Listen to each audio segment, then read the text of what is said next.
नमस्कार, आप सभी का एक बार फिर से स्वागत है आपके अपने YouTube चैनल फिजिकल एजुकेशन अड्डा के ऊपर, जहां आपको फिजिकल एजुकेशन स्पोर्ट्स की हर अपडेट हमारे द्वारा समय समय पर मिलती रहती है।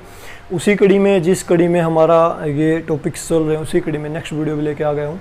आज सुबह का वीडियो आप देख रहे हो, तो सुबह के वीडियो में भी हम जो हमारे अलग अलग गेम्स हैं उनसे इंपॉर्टेंट जो क्वेश्चंस एग्जाम है उनको कवर कर रहे हैं, और लास्ट की वीडियो है गेम्स के ऊपर ये। ठीक है, सबसे पहले हम बिना देरी के शुरू करते हैं जिम्नास्टिक से रिलेटेड क्वेश्चन। सबसे पहले बता दूं जो क्वेश्चन बन सकता है कि इनमें से कौन सी गतिविधि समूह में सिखाना कठिन होती है। देखो, जितने भी गेम्स है ना उनको आप एक समूह बना के सिखा सकते हो, लेकिन जिम्नास्टिक जो खेल है ना, जिम्नास्टिक इसको आप समूह में नहीं सिखा सकते, क्योंकि इसमें ऐसे ऐसे इवेंट्स होते हैं, आपको एक एक बच्चे को इंडिविजुअली उनकी टेक्निक्स बतानी होती। तो याद रखें, जिम्नास्टिक को वैसे तो मदर स्पोर्ट्स भी बोला जाता है।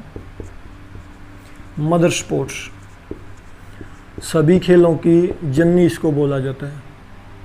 ठीक है, मदर स्पोर्ट्स जिम्नास्टिक, और इसको आप समूह बना के नहीं सिखा सकते, दिमाग में बैठा लें। ठीक है सॉरी। इसके बाद एक व्यक्ति था भाई, फ्रेडरिक लुडविग जॉन, जिसने जर्मनी में एक जिम्नास्टिक शुरू की थी। तो आपसे पूछा जा सकता है उसने कौन सी जिम्नास्टिक शुरू की थी।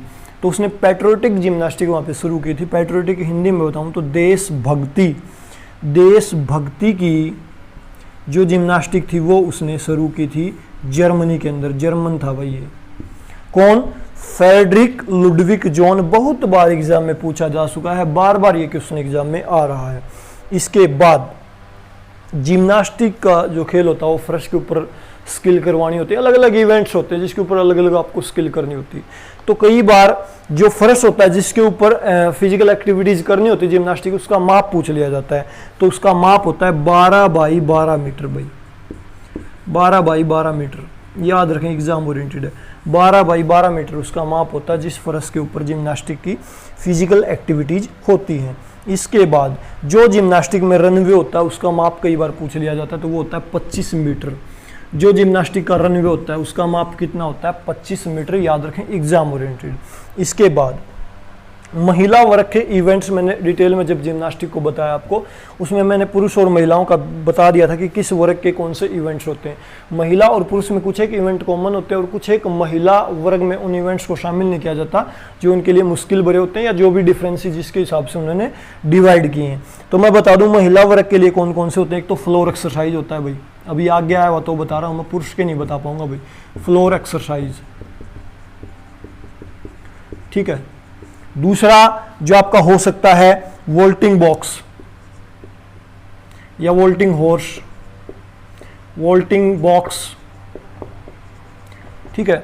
इसके अलावा जो महिलाओं के लिए आपका हो सकता है, महिलाओं के लिए जो आपका हो सकता है वो हो सकता है बीम के ऊपर जो एक्टिविटीज होती हैं वो आपका हो सकता है। इसके अलावा अनइवन बार,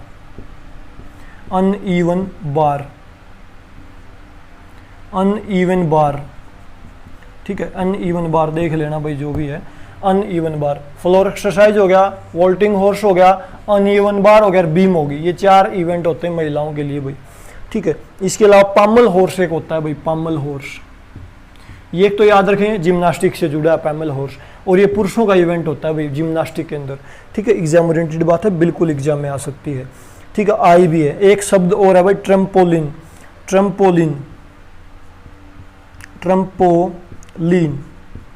ये किससे जुड़ा है? ये भी भाई जिम्नास्टिक से जुड़ा है, याद रखें, एग्जाम ओरिएंटेड है। ट्रम्पोलिन बहुत बार एग्जाम में पूछा गया है, किससे जुड़ा है? जिम्नास्टिक से जुड़ा है ये भी। इसके बाद बॉक्सिंग से रिलेटेड जो इंपॉर्टेंट क्वेश्चन आज तक पूछे गए हैं, पहला ही जो शब्द बनता है पुगलिस्ट। पुगलिस्ट कौन से गेम के खिलाड़ियों को बोला जाता है? तो बॉक्सर जो होते हैं उनको पुगलिस्ट बोला जाता है भाई। बॉक्सर जो होते हैं उनको क्या बोला जाता है? पुगलिस्ट। पुगलिस्ट किस गेम से रिलेटेड शब्द है? बॉक्सिंग से जुड़ा हुआ है। बॉक्सिंग खिलाड़ी होते हैं उन्हें पुगलिस्ट बोला जाता है, पुगिलिस्ट बोला जाता है, ठीक है। इसके बाद बॉक्सिंग का जो एक राउंड होता है उसकी कई बार टाइमिंग पूछ ली जाती है। बॉक्सिंग और कुश्ती के अंदर तो 3 मिनट का एक राउंड होता है भाई, याद रखें, एग्जाम ओरिएंटेड है। 3 मिनट का एक राउंड होता है बॉक्सिंग के अंदर। इसके बाद जो हमारा क्वेश्चन बन सकता है, जो बॉक्सिंग के अंदर ग्लव्स यूज किए जाते हैं उसका वेट कई बार आपसे पूछा जा सकता है, तो 8 से 10 ऑन्स तक हो सकता है भाई। 8 से 10 ऑन्स तक आपका जो बॉक्सिंग ग्लव्स होते हैं उनका वेट हो सकता है। इसके बाद मुक्केबाजी की प्ले फील्ड को क्या बोला जाता है? रिंग। रिंग बोला जाता है मुक्केबाजी की प्ले फील्ड को। ठीक है, इसका आकार मैं बता दूं 20 बाई 20 फुट का आपका हो सकता है, 20 बाई 20 फुट। ठीक है, मीटर में आपका 6.10 गुणा 6.10 मीटर का आपका हो सकता है भाई। ये बॉक्सिंग से रिलेटेड क्वेश्चन आज तक जो पूछे गए हैं वो। इसके बाद एक प्लेयर है भाई MC मैरी कॉम, बहुत ज़्यादा फेमस है, इनकी स्टोरी भी बड़ी मोटिवेशन वाली है। किस गेम से जुड़ी है? बॉक्सिंग से जुड़ी है। ठीक है, ये एग्जाम ओरिएंटेड है भाई, MC मैरी कॉम। ठीक है, इसके बाद और ये कहाँ की हैं? वैसे मणिपुर की हैं भाई, ये सबसे ज़रूरी तो ये भी है, मणिपुर की हैं ये। ठीक है, मणिपुर की। और इन्होंने 2012 के लंदन ओलंपिक में क्या जीता था? भारत के लिए कांस्य पदक जीता था। और लगातार ये अपनी वेट कैटेगरी की नंबर 1 पोजीशन पे रहने वाली बॉक्सर भी हैं भारत की तरफ से। और बॉक्सिंग को जो है बहुत लेट ओलंपिक खेलों में शामिल किया गया था। ठीक है, शायद 2012 में शामिल किया गया था, मेरे को ध्यान नहीं आ रहा, देख के बताना पड़ेगा। तो वहाँ पे इन्होंने वेट चेंज करना पड़ा, इसलिए उस वेट में ये कांस्य पदक तक पहुँच पाई थी। ठीक है, इनका वेट थोड़ा उससे ऊपर था, इन्हें कम वेट करके उस वेट कैटेगरी में आना पड़ा जो ओलंपिक का वेट था। ठीक है, तो इन्होंने यहाँ पे 2012 में कांस्य पदक जो है जीता था। इसके बाद तैराकी से रिलेटेड कुछ एक क्वेश्चन बन सकते हैं। तैराकी, तो सबसे पहला देखो 4 प्रकार की मैंने आपको तैराकी बताई थी। जो आपके तैराकी के जो इवेंट्स होते हैं उसमें 4 इवेंट होते हैं। तो सबसे पहले आप कौन कौन से इवेंट वो बता दूं मैं। जैसे ब्रेस्ट स्ट्रोक था एक, तो आपका ब्रेस्ट स्ट्रोक। ठीक है, दूसरा क्या था? दूसरा आपका था बटरफ्लाई। बटरफ्लाई। तीसरा आपका था फ्री स्टाइल। Free style.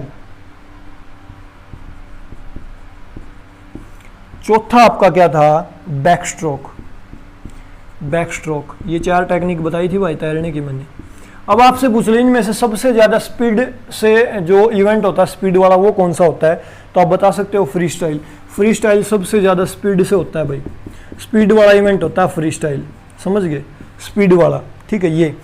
और बाकी ये चारों का संबंध किससे है? तैराकी से है, याद रखें, एग्जाम ओरिएंटेड है। ठीक है, इसके बाद तैराकी कितने प्रकार की होगी? 4 प्रकार की होगी, आपको पता चल गया। ठीक है, इसके बाद एक स्विमिंग पूल की मानक दूरी तो कम से कम 50 मीटर आपका होना चाहिए। मानक दूरी क्या होती है? 50 मीटर। 50 मीटर का जो पूल होता है स्विमिंग पूल वो स्टैंडर्ड होता है। ठीक है, इसके बाद एक खिलाड़ी हैं भाई को खजान सिंह, वो किससे जुड़े हैं? वो आपके जिम्नास्टिक तैराकी से, स्विमिंग से जुड़े हैं। खजान सिंह एग्जाम ओरिएंटेड है। खजान सिंह किससे जुड़े हैं? तैराकी से, याद रखें। ठीक है, इसके बाद वो भारतीय प्रथम जिसने जो है इंग्लिश चैनल तैर के पार किया। तो इंग्लिश चैनल को तैर कर पार करने वाले प्रथम भारतीय कौन थे? मिहिर सेन। बहुत बार एग्जाम में आता है, जीके से रिलेटेड क्वेश्चन भी बहुत बार बनता है। तो इंग्लिश चैनल को पार करने वाले पहले व्यक्ति कौन थे? मिहिर सेन। इसके बाद एक प्रतिस्पर्धा होती है भाई ट्रायथलॉन। उसमें 3 इवेंट होते हैं भाई, साइकिलिंग, तैराकी और वैसे आपकी जो है दौड़ होती है। तो कई बार पूछ लेते हैं कि जो आपका ट्रायथलॉन उसमें इवेंट्स किस प्रकार के होते हैं। तो ट्रायथलॉन की मैं बात करूं तो इसमें आपकी सबसे पहले 1.5 किलोमीटर की क्या होती है? तैराकी होती है, तैरना होता है खिलाड़ी को। उसके बाद 40 किलोमीटर उसको साइकिलिंग करनी होती है। और लास्ट में क्या इवेंट होता है आपका? 10 किलोमीटर उसे दौड़ना होता है। ये होता है ट्रायथलॉन। ट्रायथलॉन के अंदर 3 इवेंट, 1.5 किलोमीटर आपको तैरना है, फिर 40 किलोमीटर दौड़ना है, साइकिलिंग करनी है, और फिर 10 किलोमीटर आपको दौड़ना है। ट्रायथलॉन ये एग्जाम में क्वेश्चन पूछा जा चुका है भाई KVS 2017 में। इसके बाद जो नेक्स्ट क्वेश्चन हमारे बन सकते हैं बिल्डियर्स से संबंधित। बिल्डियर्स भी एक गेम होता है। तो माइकल फरेरा, पहला ही क्वेश्चन बन सकता है, माइकल फरेरा किस गेम से रिलेटेड है? माइकल फरेरा, हाँ, स्विमिंग पूल की चौड़ाई भाई बता दूं, जो स्विमिंग पूल के अंदर लेन बनी होती है ना उसकी चौड़ाई ये पूछ लेते हैं कई बार, 2.50 मीटर। और स्विमिंग पूल की गहराई कम से कम 2 मीटर होनी चाहिए भाई पानी की। और तापमान 26 डिग्री से 27 डिग्री तक आपका हो सकता है स्विमिंग पूल का तापमान इवेंट करवाने के दौरान। कहीं कहीं पे आपको 24 भी मिल जाएगा, लेकिन आप 26 पे अड़े रहना एग्जाम में आ जाए तो, ठीक है, 26 डिग्री बहुत बार आ चुका, 26 डिग्री को ठीक माना जाता है, बाकी आपकी किस्मत भाई, ठीक है। तो माइकल फेरेरा किस खेल से जुड़े हैं? माइकल फेरेरा किस खेल से जुड़े हैं? बिल्डियर्स से। माइकल फेरेरा किस खेल से जुड़े हैं? बिल्डियर्स से। माइकल फेरेरा किस खेल से जुड़े हैं? बिल्डियर्स से। इसके बाद क्यू शब्द, एक बार ना क्यू शब्द बहुत बार एग्जाम में आया, क्यू शब्द किससे जुड़ा है? बिल्डियर्स से जुड़ा है भाई, बिल्डियर्स, बिल्डियर्स से जुड़ा है क्यू शब्द भाई, याद रखें क्यू शब्द। माइकल फेरेरा और क्यू शब्द दोनों एग्जाम ओरिएंटेड, याद रखें। इसके बाद गोल्फ, गोल्फ से रिलेटेड जो क्वेश्चन आ सकता है एक आध वो भी मैं आपको बता देता हूँ, आया है। सबसे पहले तो केडी शब्द, केडी शब्द किससे जुड़ा है? गोल्फ से जुड़ा है, याद रखें। केडी शब्द किससे जुड़ा है? गोल्फ से। इसके बाद T of, T of, T of किससे जुड़ा है? ये भी आपका किससे जुड़ा है? गोल्फ से, गोल्फ के साथ जुड़ा है, याद रखें। राइडर कप मोस्ट इंपॉर्टेंट है भाई, राइडर कप बहुत बार एग्जाम में आता है, ये किससे जुड़ा है? गोल्फ से जुड़ा है। राइडर कप भी किससे जुड़ा है? गोल्फ से। इसके बाद एक भारतीय मूल का कोई खिलाड़ी है भाई, विजय सिंह, उन्होंने गोल्फ की एक बड़ी चैंपियनशिप को जीतकर प्रसिद्ध हुए थे, वो कौन से देश में रहते हैं? बहुत बार पूछा जा चुका है ये, तो ये फिजी देश के रहने वाले हैं भाई, फिजी, फिजी देश के। कहाँ के? फिजी देश के, क्योंकि ये जन्म इनका भारत में होगा तो भारतीय मूल का माना जाता है, ठीक है। और बाद में जो है ये वहाँ पे जाके रहने लगे तो क्या हुआ? ये फिजी देश से बिलोंग करते हैं, बहुत बार एग्जाम में आता है। कहाँ के रहने वाले? फिजी देश के रहने वाले हैं, ठीक है। इसके बाद टाइगर वुड्स, टाइगर वुड्स किससे जुड़े हैं? गोल्फ से जुड़े हैं, एग्जाम ओरिएंटेड बात है, याद रखें। एक है नोनीता लाल, नोनीता लाल, ये किससे जुड़ी? ये भी गोल्फ से जुड़ी भाई, ठीक है। बस इससे रिलेटेड ये क्वेश्चन बन सकते हैं। वाटर पोलो, नेक्स्ट जो गेम है वाटर पोलो। वाटर पोलो में सबसे ज्यादा मेन तो ये हो सकता है कि इतने प्लेयर होते हैं, तो 7 प्लेयर होते हैं वाटर पोलो में। वाटर पोलो में कितने खिलाड़ी होते हैं? 7। और वाटर पोलो में गोल पोस्ट की चौड़ाई कितनी होती है? तो वो यहाँ पे आपकी रहेगी 3 मीटर, 3 मीटर। वाटर पोलो में गोल पोस्ट की चौड़ाई कितनी रहती है? 3 मीटर, ठीक है, याद रखें। इसके बाद जो क्वेश्चन बन सकता है, 3 मीटर को ठीक लिख देता हूँ भाई, बड़ी मात्रा आएगी 3 मीटर। एक टीम में कितने प्लेयर होंगे? 7, ठीक है। वाटर पोलो का जो खेल क्षेत्र होता है उसकी लंबाई चौड़ाई 30 बाई 20 गज, 30 बाई 20 गज होती है वाटर पोलो का जो खेल क्षेत्र होता है उसकी चौड़ाई, लंबाई, ठीक है। इसके बाद जो एग्जाम ओरिएंटेड जो क्वेश्चन बन सकता है वो, वैसे ओवरऑल जो है ना दोनों टीमों में 13 प्लेयर होते हैं भाई, 13 7 आपके प्लेइंग में होते हैं, ठीक है। इसके बाद लंबाई चौड़ाई मैंने आपको बता दी कितनी हो सकती है, आपका जो ग्राउंड होता है उसकी लंबाई चौड़ाई। और नेक्स्ट जो क्वेश्चन बन सकता है आपका कि चुकर और मलेट शब्द किससे जुड़े हैं, ये क्वेश्चन भी आपका कई बार एग्जाम में आता है। पोलो से, पोलो से जुड़े हैं भाई आपके चुकर और मलेट। मलेट वाटर पोलो अलग हो गया भाई, एक बात ध्यान में रखना, वाटर पोलो और पोलो दोनों में डिफरेंस है, ठीक है। मेरे को नहीं पता डिफरेंस क्या है, ये पानी से रिलेटेड है, ये जमीन पे खेला जाता होगा। तो मैंने आपको जो 2 वर्ड बताए ना, चुकर और मलेट, ये पोलो से जुड़े हैं। और एक बात और याद रखना, पोलो का जो ग्राउंड होता है ना, ओवरऑल ग्राउंडों में सबसे ज्यादा बड़ा ग्राउंड होता है। कैसे? इसकी अधिकतम लंबाई कितनी हो सकती है? पोलो शायद घोड़ों के ऊपर खेला जाता है। कुतुबुद्दीन ऐबक जो है ना, गुलाम वंश का शासक था, जो पोलो खेलते हुए मरा था, मेरे को जितना याद आ रहा है, घोड़ों पे बैठ के। तो इसकी जो ग्राउंड की लंबाई हो सकती है ना, मैक्सिमम 275 मीटर लंबाई, या कम से कम 180 मीटर, ठीक है। और चौड़ाई कितनी हो सकती है? अधिकतम 230 मीटर, और आपकी न्यूनतम 146 मीटर। तो सबसे बड़ा ग्राउंड खेलों में किसका होता है? पोलो का, क्योंकि घोड़ों पे खेला जाता है, ठीक है। इसके बाद बेसबॉल से रिलेटेड क्वेश्चन आ सकता है कि बेसबॉल किस देश का राष्ट्रीय खेल है? तो यूएसए का बेसबॉल जो है राष्ट्रीय खेल है, संयुक्त राज्य अमेरिका का। इसके बाद बेसबॉल की प्रत्येक टीम में कितने खिलाड़ी होते हैं? 9 खिलाड़ी होते हैं बेसबॉल में भाई, 9 खिलाड़ी होते हैं बेसबॉल में। एग्जाम ओरिएंटेड बात है, याद रखें, बेसबॉल में 9 खिलाड़ी होते हैं। इसके बाद हैंडबॉल से रिलेटेड क्वेश्चन आ सकता है। पेनल्टी थ्रो शब्द कौन कौन से खेलों से संबंधित है? पेनल्टी, पेनल्टी, पेनाल्टी कहो, पेनल्टी कहो, पेनल्टी, थ्रो शब्द किस खेल से जुड़ा है? एक तो वाटर पोलो से भाई, वाटर पोलो और हैंडबॉल, हैंडबॉल और वाटर पोलो से जुड़ा है भाई आपका, वाटर पोलो और हैंडबॉल से जुड़ा है क्या आपका पेनल्टी थ्रो, और ये किससे जुड़ा है? हैंडबॉल और वाटर पोलो से जुड़ा है, ठीक है। एग्जाम ओरिएंटेड बात यही है। इसके बाद जो हैंडबॉल है उसका खेल क्षेत्र कई बार आपसे पूछा जा सकता है, तो 40 बाई 20 मीटर होता है भाई हैंडबॉल का। ग्राउंड की जो मेजरमेंट है वो मैंने आपको बता दी। इसके बाद महिलाओं और पुरुषों के लिए जो गेम है उसका वेट जो है पूछा जा सकता है। तो महिलाओं के लिए जो गेंद का वेट रहता है वो आपका रहता है 375 ग्राम। 375 ग्राम जो है आपका हैंडबॉल का अधिकतम वेट हो सकता है महिलाओं के लिए। महिलाओं के लिए अधिकतम वेट कितना हो सकता है? 375 ग्राम, ठीक है। इसके बाद जूडो से रिलेटेड क्वेश्चन आपके एग्जाम में आ सकते हैं। तो जूडो से रिलेटेड क्वेश्चन मैं आपको बता देता हूं। वैसे हैंडबॉल में प्लेयर कितने होते हैं मैं आपको बताऊं, तो टोटल जो प्लेयर होते हैं हैंडबॉल में 14, जिसमें 7 प्लेइंग में होते हैं भाई, खेल रहे होते हैं, और 7 जो है स्थानापन्न के लिए होते हैं, एक्सचेंज करने के लिए होते हैं, एक्स्ट्रा प्लेयर, ठीक है। इसके बाद जूडो से रिलेटेड क्वेश्चन आपके एग्जाम में आ सकता है। जूडो सबसे पहला क्वेश्चन जो जूडो से बन सकता है कि जूडो प्रतियोगिता कराने के लिए जो एरिया है वो कितना चाहिए आपको, तो वो चाहिए 16 बाई 16 मीटर भाई, 16 बाई 16 मीटर, 16 बाई 16 मीटर। कहीं आपको 14 बाई 14 भी मिल जाएगा, ठीक है भाई। कन्फ्यूजिंग है, देखो एग्जामिनर के ऊपर डिपेंड करेगा कि वो किसको ठीक माने। अब ये 16 बाई 16 का टोटल अरीना होता है, प्लेइंग में शायद 14 बाई 14 होता है, तो ये कन्फ्यूजिंग है थोड़ा सा, ठीक है। हरियाणा स्टेट में 14 बाई 14 मान लिया, और ये यूपी टीजीटी का कोई 2009 का पेपर उसमें इसको 16 बाई 16 मान लिया, ठीक है। तो कन्फ्यूजिंग है भाई। इसके बाद भारतीय जूडो संघ की स्थापना कब हुई? 1965 में होगी थी भाई, ठीक है। इसके बाद हम चलते हैं जूडो खेल के अंदर कुछ एक पॉइंट देने की तकनीक होती है। अगर सबसे ज़्यादा कोई खिलाड़ी स्कोर करता है तो उस स्कोर के दौरान जो रेफरी होते हैं ना वो एक स्पेशल लैंग्वेज यूज करते हैं। तो युक्को जो शब्द है ना, इपोन जो शब्द है वो मैक्सिमम स्कोर देने के लिए यूज किया जाता है। मेरे ख्याल से इपोन के अंदर है ना,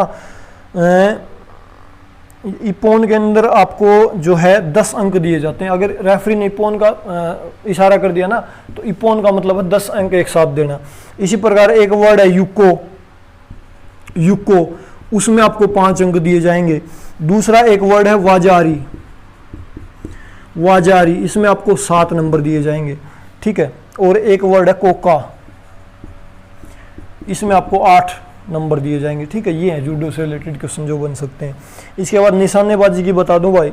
निशानेबाजी में एक तो अभिनव बिंद्रा को याद रखना, जिसने भारत के लिए 2008 की बीजिंग ओलंपिक में पहला इंडिविजुअल गोल्ड मेडल जीता था, ठीक है। एक जसपाल राणा को याद रखना, एक आपका राज्यवर्धन सिंह राठौड़ को याद रखना, एक अंजलि भागवत को याद रखना, ठीक है। राज्यवर्धन राठौड़ 2004 के जो है ओलंपिक्स में जो है क्या जीता था, एथेंस ओलंपिक में इन्होंने जो है भारत के लिए सिल्वर मेडल जीता था, ठीक है, सिल्वर मेडल निशानेबाजी में। इसके बाद रेसलिंग की मैं आपको बता दूं भाई, जो रेसलिंग होती है उसमें जो है प्रत्येक मुकाबला भाई 3 मिनट का होता है एक राउंड, ठीक है, 3 मिनट का, ठीक है।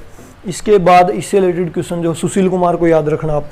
सुशील कुमार ने 2008 में क्या जीता था भारत के लिए, जो है 2008 के बीजिंग ओलंपिक में कांस्य पदक जीता था।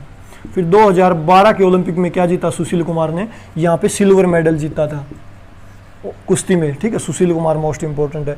और अखाड़ा शब्द किससे जुड़ा है? रेसलिंग से जुड़ा है। भारत केसरी की उपाधि, हिंद केसरी की उपाधि किसको दी जाती है? रेसलिंग के अंदर दी जाती है, ये याद रखना, ठीक है। इसके बाद शतरंज से रिलेटेड क्वेश्चन एक तो बनता है फिडे किससे जुड़ा भाई? शतरंज से। और भारत के अंदर पहला राजीव गांधी खेल रत्न अवार्ड किसको दिया गया था?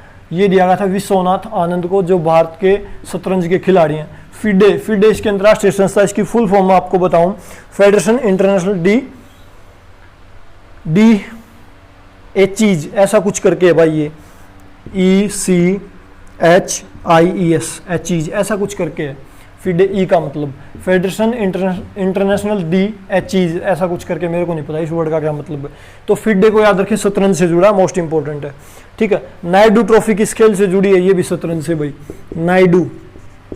नायडू ट्रॉफी किससे जुड़ी है? शतरंज से। एग्जाम ओरिएंटेड हो सकती है। अभिजीत गुप्ता ये भी शतरंज से जुड़े हैं भाई। इसके अलावा सोनाक्षी राठौड़ भी जो आपकी किससे जुड़ी हैं, शतरंज से। इसके बाद जो शब्द है कुछ एक भाई इससे रिलेटेड, जैसे एक तो गैम्बिट शब्द है, गैम्बिट किससे जुड़ा, शतरंज से जुड़ा। इसी प्रकार बिशप शब्द है, कैप्चर शब्द है, कैसलिंग शब्द है, चेकमेट है, ग्रांड मास्टर, ये सारे किससे जुड़े हैं, शतरंज से जुड़े हैं भाई। ठीक है, इसके बाद तीरंदाजी से रिलेटेड क्वेश्चन बन सकता है आपका लिम्बाराम किससे जुड़ा आपका, ये जुड़ा तीरंदाज है ये। ठीक है, और प्राचीन ग्रीस में जो तीरंदाज के जो शिक्षक थे उनको किस नाम से जाना जाता था, टोक्सोटस। प्राचीन जो ग्रीस था उसमें जो तीरंदाज की शिक्षा जो दी जाती थी वो किसको दी जाती थी, वो दी जाती थी भाई टोक्सटोस के द्वारा। मतलब जो तीरंदाज के जो शिक्षक थे उनको क्या बोला जाता था, टोक्सटोस। इसके अलावा जो भारत के अंदर 2 खेलों को माना जाता है कि ये जो भारत में पैदा हुआ, भारत से शुरू हुए, वो कौन कौन से थे आपके, स्नूकर और बैडमिंटन को माना जाता है कि ये भारत के अंदर इनका उद्भव हुआ था। इसके अलावा जो क्वेश्चन बन सकता है रबर शब्द किस खेल से जुड़ा, ब्रिज शब्द खेल से जुड़ा भाई रबर शब्द, याद रखें। स्क्वैश खेल सर्वप्रथम कहाँ खेला गया, इंग्लैंड में। स्क्वैश सबसे पहले कहाँ खेला गया, इंग्लैंड में, याद रखें, एग्जाम में आ सकता है। इसके अलावा मेरे ख्याल से भाई कॉर्फ बॉल किसके द्वारा खेला जाता है, महिला और पुरुष दोनों के द्वारा संयुक्त रूप से खेला जाता है। तो भाई गेम से जुड़ी बातें मेरे ख्याल से मैंने ना छोड़ी, जो आज तक एग्जाम में आई थी सारी आपको बता दी, और गेम से रिलेटेड कंप्लीट हो गया मेरे ख्याल से। अब मैं गेम से रिलेटेड कोई वीडियो नहीं लेके आऊँगा। हाँ, लास्ट के जो 2-3 दिन जो वीडियोज आएंगी, 5 या 6 जो भी आएंगी, उसमें मैं आपको टॉपिक्स जो भी कमेंट आ रहे हैं आपके, या मेरे हिसाब से मेरे को लगेगा जो इंपॉर्टेंट है वो रैपिडली कवर करवा दूंगा भाई आपके। ठीक है, चाहे मेरे को बुक में से पढ़ाना पड़े, चाहे बोर्ड के ऊपर करवाना पड़े, कैसे भी। ठीक है, तो वीडियो को लास्ट तक देखने के लिए आप सभी का बहुत बहुत धन्यवाद। Thank you.